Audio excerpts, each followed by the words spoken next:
7 things not to say when you are selling your property. Stay with me. We're starting right now.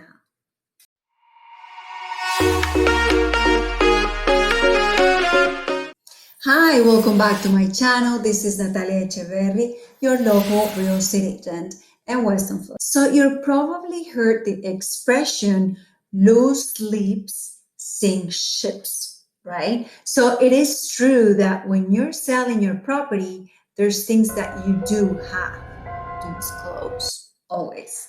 But there's some things that are not as helpful at the time of selling. That's what I want to explain today. I want you to be careful of loose lips that will sink your selling ship. Okay, my friends, so let's take a closer look at this. In reality, I've represented the buyers and the sellers in the real estate transaction. And I've seen many things unfold just because of the non-disclosure on one end and or because the resentment they start to build up between the sellers and the buyers because there wasn't an open communication or honest communication. The first thing that you do not want to say when selling your house is, "My house is in perfect condition." There's never been a more beautiful, majestic home in the neighborhood. I mean, that's a little bit of an exaggeration, but I want you to get the idea. When you say to someone, "My house is in perfect condition," the house is going to be inspected. So the inspector for sure is going to find something. There is always a little thing like a window, a door, something, a little outlet. The house is not in perfect condition all the time. And also, what if that buyer think that you are saying that the house is perfect because it's perfect, and they do not perform an inspection, and later they will find something that is not right? That's where everything starts. That's where the problems of the real estate transaction will begin for a seller when saying those type of things. So we have to be very, very careful when saying, "My house is in perfect condition." And I want to tell you something. I'm a huge fan of pre-listing home inspections. That will save you tons of headaches. And then you know exactly what your house has. Probably you can fix that before, an outlet, a leaky toilet, something like that. Then waiting for the inspection to come, and then the buyer is going to think, "Oh my God, if this house has a leaky toilet, probably the whole plumbing is going to go wrong, and then I'm going to ask for $5,000 credit," something like that.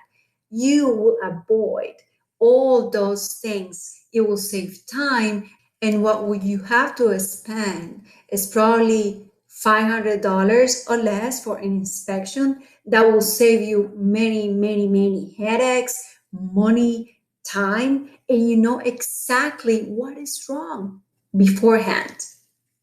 The second thing you do not want to say when selling the house is, "Oh, my house has been in the market for 400 days. No, we don't talk about that. Of course, if the buyer has an agent that is representing them, is on his discretion or her discretion to tell them how many days the house has been in the market. In your end, they do not need to know that. Why? This is a red flag for buyers because think about it. "Oh, my house has been in the market for 400 days. They will immediately think that something's wrong with the house.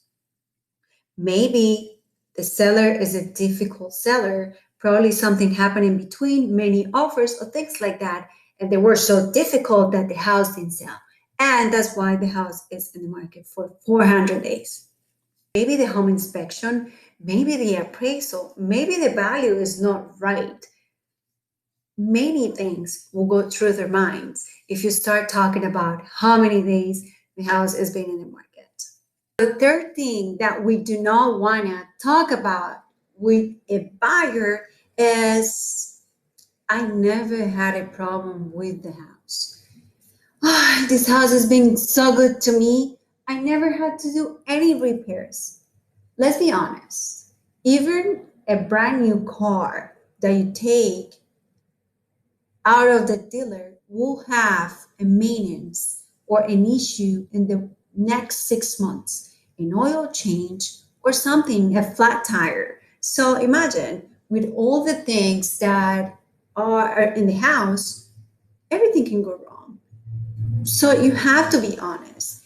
Everything can be disclosed if they ask you, but do not say the house never has any problems.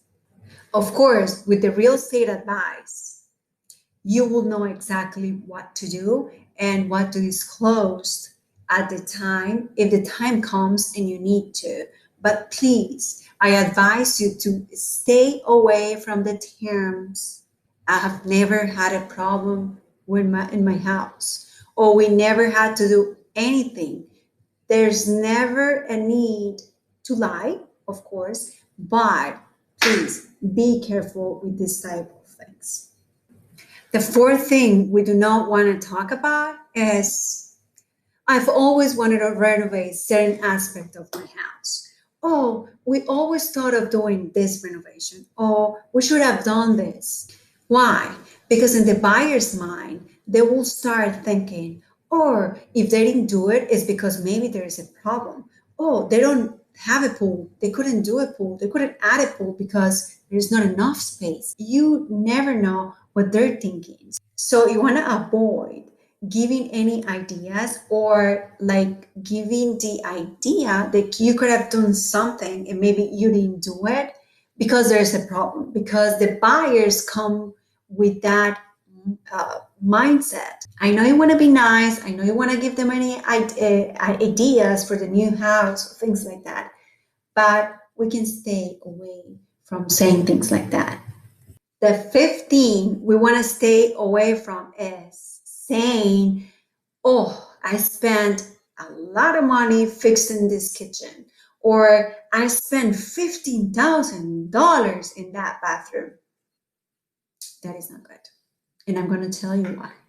Probably they think that the renovation or the money that you spent is not worth it. And then you're like, I don't like the bathroom anyways. Why is this person telling me they spent $15,000 in that ugly bathroom? That can be the case. Or they can be thinking, oh, if they spend $15,000, this house might be overpriced. And maybe the price is not right. That could be it too. And they don't need to know that. If it's to their taste, okay, that's a plus. If not, they can go ahead and do the repairs. And if you feel that whatever you put into the house is added value, perfect. You can tell them, oh, yes, we built this beautiful pool, but you don't have to talk about money. You don't have to say how much you pay for it, how much you spend, how much money, how much trouble you got into because you were building that pool. A very important one, the number 6. You don't have to discuss the price with the buyer or any person that comes to your house if you're the seller. Why? Because if you start talking about like, oh, I am not going to take anything else than $500,000 for my house because I know it's worth it and blah, blah, blah, they're going to start thinking like this seller is very problematic. Probably he's not reasonable when it comes to negotiations. Probably. And we don't want to deal with that. So also saying things like, oh, my house is 500,000, but I think I can sell it for 475. Yeah, 475 will be good. And then an offer comes for 450 and you get upset and you're upset like, why this person is offering less money than, the $500,000 that I'm asking for. And believe me, it makes a huge difference when you, as a seller, just discuss the price with your agent. They have the knowledge, they know exactly why They give you that price. Why they doing what they're doing is their job. And that's the only thing they do. So you don't have to be discussing price, discounts, or being unreasonable, saying, I'm not going to sell my house for less than $500,000 because my house is full of beautiful things. Please, let's stay away from that. And last but not least, number 7. Too many sellers saying as is very sexy and attractive because this is what it is. It's my house, it's beautiful. I've lived here for a year, 2, 15, whatever. But please, you do not have to say or mention something like, I am selling the house as is. I'm not going to make any repairs. It is what it is. And you get what you get. You don't get upset. We do not want that attitude or that unreasonable seller in front of the buyers. And if you think about this number 7, it comes to a very basic principle. If you don't want someone doing that to you, do you think it's right for you to do it to someone else? Sometimes we have to be honest and understand that if a house has some problems that really need to be repaired, I mean, come on. If you move to a new house, would you like that someone to be the same way you're being with that buyer? I don't think that's right. And in real estate, in real life, it's not about get, and you're happy walking around just like that. Treating other people with compassion, with decency, with respect, and knowing that if you have something that is not working, you might as well just recognize it and kind of let the people know that you're willing to help and negotiate with them. So at the end, I hope you guys learned something from my video, and I hope it's helpful when you're planning on selling your home to keep this in mind, because sometimes when you meet with your real estate agent, there's so many things that you talk about and so many plans and like many ideas that we forget to think about those little details that make a huge difference when you talk to other people and when you kind of like want to be nice enough to tell them everything about your home and so how proud you are of your property. But that might be, a little too much. So it is good to always know what to say and when to say it. Thank you so much for being here again. I really appreciate your company. I hope to see you next week.